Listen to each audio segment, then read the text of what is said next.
हजुरहरू गाउँघरमा हुर्किनु भएको हो भने यो फलको नाम त पक्कै पनि थाहा होला। हेलो साथीहरू, नमस्ते। आज चाहिँ हाम्रो कहाँ जाँदैछौँ भने साथीको ढुङ्गा खानीमा ढुङ्गा अनलोड गर्न जाँदैछौँ। सुरुमा चाहिँ हामीले ट्र्याक्टर खोज्नु पर्ने हुन्छ। ट्र्याक्टर खोज्नुभन्दा अगाडि चाहिँ हामीले गर्मी लास्टै भएकोले हामीले चाहिँ खरबुजा लियौँ। हामी चाहिँ ट्र्याक्टरको नजिक पुग्दाखेरि ट्र्याक्टरवाला दाइ चाहिँ मजाले निदाइराख्नु भएको थियो। हामीले उहाँको निन्द्रै डिस्टर्ब गर्यौँ। उहाँलाई एकछिन हँसी मजा गर्दै हामी चाहिँ उहाँलाई लगेर हाम्रो ढुङ्गा खानीतर्फ लाग्यौँ। अहिले चाहिँ हामी बसप्राको ओह्रालोतर्फ झर्दैछौँ। ओह्रालो झर्ने क्रममा चाहिँ हामीले दिलकृष्ण भाइलाई पनि भेट्यौँ। एकछिन हाइलो भयो। गर्मी एकदम थियो। पछाडि बसेर हावा खाँदाखेरि लास्टै मजा आइरहेको थियो। मलाई चाहिँ चरिकोट बजारको भ्यू नि मस्त देखिरहेको थियो। अहिले चाहिँ हामी बालगृह अनाथालय भन्दा माथि आइपुगिसकेका छौँ। ट्र्याक्टर नि पछाडि पछाडि आइसकेका छ। अब चाहिँ हामी मासतिर लाग्नेछौँ। ढलानको बाटो उकालो तर राम्रो रमाइलो थियो। म चाहिँ पछाडि बसेर रमाइलो गरिरहेँ चिल पाराले। अहिले चाहिँ म साथीको ढुङ्गा खानीमा आइपुगिसकेका छु। ढुङ्गा फुटाउँदै रहेछ डोजरले डाङडाङ र डुङडुङ पारेर। ट्र्याक्टर पनि आइसकेको छ। अब चाहिँ हामीले यहाँ ढुङ्गा लोड गर्नुपर्ने हुन्छ। मैले होइन साथीले। गर्मी चाहिँ लास्टै थियो। 40-50 डिग्रीको सेल्सियसमा बसेको जस्तो फिल भएको थियो। साथीले ढुङ्गा उचाल्न खोज्नुभयो तर सक्नु भएन। पल्टाउन मात्र सक्नुभयो। साथीको ढुङ्गा खानीमा चाहिँ ढुङ्गा एकदम प्रशस्त फुटाइसक्नु भएको रहेछ। चरिकोटमा चाहिँ कसैले ढुङ्गा चाहेमा हाम्रो साथी सङ्गमलाई चाहिँ सम्पर्क गर्नु होला है। काटाकुटी पारेर मिलाएर दिनुहुन्छ उहाँले। ट्र्याक्टर यता र उता गर्दाखेरि हाम्रो ढुङ्गा हाल्ने पालो नि आइसकेको छ। हामीलाई चाहिने चाहिँ सानो सानो ढुङ्गा, तर यहाँ चाहिँ ठुल्ठुलो ढुङ्गा थियो। ठुल्ठुलो ढुङ्गा उचाल्न नसक्ला कि भनेर आनी नि तनावमा हुनुहुन्छ। ठुल्ठुलो ढुङ्गालाई सानसानोमा परिणत गर्नुभयो ब्रेकरले, अनि हामीलाई सजिलो पनि भयो हाल्नलाई ट्र्याक्टरमा।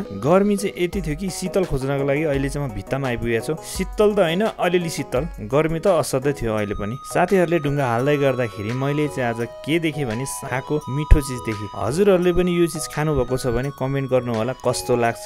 खानुभएको छ भने कमेन्ट गर्नु होला। खानुभएको छैन भने यो चिज असाध्यै नै मिठो हुन्छ। कतै भेट्यो भने ट्राई गर्नु होला। यति गुलियो रहेछ कि मैले धम्माधम खान स्टार्ट गरेँ। यति गुलियो थियो कि यति मिठो थियो कि मैले खाएको खाइ गर्दाखेरि म आफैलाई थाहा भएन कि मेरो ओठ र दाँत नै कालो भइसकेको रहेछ। त्यही पनि मैले खान छाडिनँ है। पाएको चिज खानुपर्छ, त्यही पनि अर्ग्यानिक। अब चाहिँ मैले पुग्नु लाग्यो। टन्न खाइसकेको थिएँ। साथीले पनि बोलाइसकेको थियो। हाम्रो ढुङ्गा ट्र्याक्टरमा नि लोड भइसकेको छ। लास्टै गर्मी भएकोले म चाहिँ ट्र्याक्टरको ड्राइभर सिटमा बसिसकेको छु। यहाँ बस्दा चाहिँ यति शीतल थियो कि ओहो।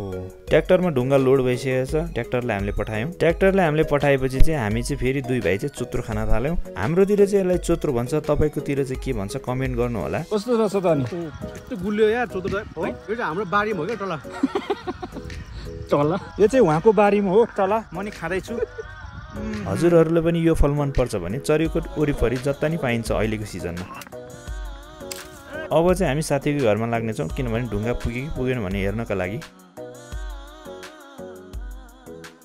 समय नै आइसकेको छ निस्किने। ल है साथीहरू, अहिले चाहिँ हामी सङ्गम साथीको घर चरिघ्याङमा आइपुगिसकेका छौँ। गर्मी चाहिँ एकदम भएकोले मैले चाहिँ 500 गिलास पानी मजाले पिएँ एकै सर्टमा। ट्र्याक्टर नि आइपुगिसकेको छ। अब ढुङ्गा झार्ने रमिता हामी हेर्नेछौँ। ढुङ्गा झार्ने रमिता नि हेरिसक्नुभयो अनि यो भिडियो पनि। हजुरहरूलाई यो भिडियो कस्तो लाग्यो? राम्रो लागेकोमा लाइक, सेयर, कमेन्ट गरिदिनु होला। हस् त, bye bye, see you next blog.